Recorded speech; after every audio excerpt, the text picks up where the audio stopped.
สบายดีพ่อแม่พี่น้องลุงป้านะเม็ดสุขุสุคนทักทายสบายดีผู้ฮักและผู้สร้างอยู่ภายในและต่างประเทศเนาะถ้าผู้ใดบ่มักคลิปข้าพเจ้ากรุณาใส่นิ้วโป้งนิ้วก้อยนิ้วซี่ของท่านเลื่อนผ่านหรือว่าบล็อกเฟซข้าพเจ้าทันทีเนาะวันนี้ข้าพเจ้าสิมาบอกยาดีนิ้วห่อทรงและนิ้วทงเนาะเพราะว่า2พยาธินี่ใส่ยาตัวเดียวกันเด้อ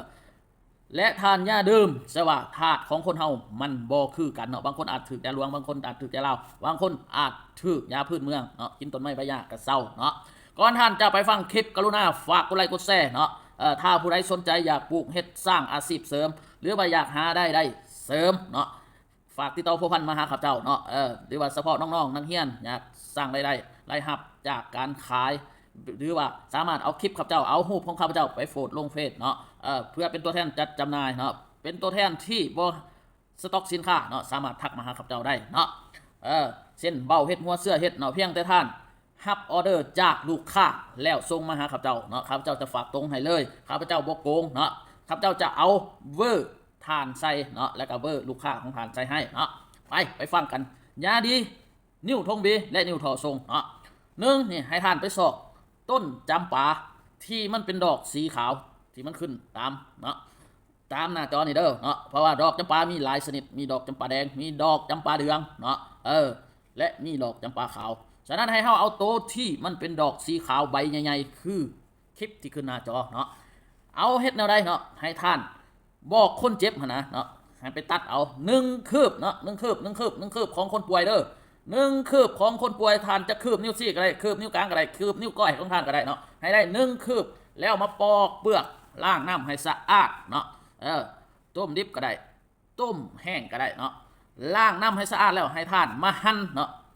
คืบนี่ให้ได้3 ทอนเนาะวันนี้โตที่2เนาะให้ทาน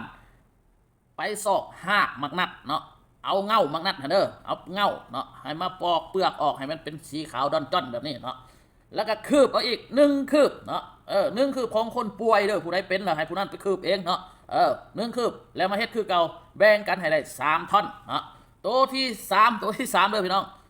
ให้เอาง่ามะขามส้มเนาะบ่ให้เอาง่ามะขามบานเด้อก็ให้คนที่ป่วยเป็นนิ้วทงบีนิ้วทอทรงไปคืบเอาอีกคือเก่าเด้อคืบเอาแล้วปอกเปลือกเนาะปอกเปลือกแล้วให้มาแบ่งเป็น3 ท่อนคือกันเนาะหลังจากเฮาได้ครบ3ชนิดแล้วให้เฮาเอามาต้มใส่กันเด้อมีหากมักนัดแล้วก็มีง่ามะขามส้มแล้วก็มีง่าดอกจำปาขาวเนาะให้น้ำ3อย่างนี่มาต้มใส่หม้อเดียวกันเนาะใส่น้ำ2 ลิตรเด้อแล้วให้ผู้ป่วยเป็นพยาธินี่นะกินแทนน้ำ1 มื้อให้กิน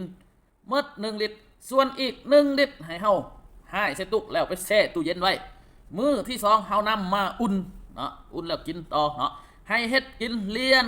ติดต่อกัน7 วันแล้วให้พักผ่อน2 มื้อ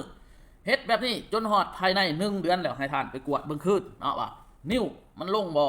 นิ้วทงบีมันลงบ่เนาะนิ้วทอทรงนิ้วทงบีอาการของเฮาเจ็บปวดมันเว้าวางลงบ่เนาะถ้าว่าฮู้ว่าเว้าวางลงให้เฮากินต่อไปให้ฮอดครบ3 เดือนหรือว่าให้มันหายขาดแล้วเฮาก็หยุดกินทันทีเนาะถ้าคลิปนี้เป็นประโยชน์ฝากกดไลค์กดแชร์เนาะแชร์ไปหาคนเจ็บคนป่วยคนที่กำลังทรมานเนาะลองเฮ็ดเบิ่งเด้อพี่น้องเด้อภูมิปัญญาสวัสดิ์มาแบ่งปันกันเนาะและก็อย่าลืมสนับสนุนสินค้าของข้าพเจ้าเด้อขายเบ้าเฮ็ดและหัวเสื้อเฮ็ดเด้อพี่น้องเด้อถ้าผู้ใดสนใจอยากเป็นตัวแทนจัดจำหน่ายก็สามารถติดต่อพวกมันมาเบอร์โทรขึ้นหน้าจอคนใดบ่ฮู้ไปสอบบ่ฮู้ไปหาย่านผิดพลาดเนาะฉะนั้นขอให้ท่านฝากคืบของคนป่วยมาเนาะหาข้าพเจ้าแล้วข้าพเจ้าจะไปสอบให้เนาะส่วนว่าค่าตอบแทนสุดแต่ผู้จะให้เนาะจะให้เท่าใดก็สุดแต่เนาะอันนี้ข้าพเจ้าบ่ได้บ่ได้ขอเอาเนาะเท่าใดก็สุดแต่10,000 20,000ก็สุดแต่น้ำจิตน้ำใจของท่านเนาะเพียงแต่ท่านคืบของคนป่วยแล้วฝากคนส่งมาให้ข้าพเจ้าเนาะเอาขอบคุณขอบใจฝากกดไลค์กดแชร์เนาะ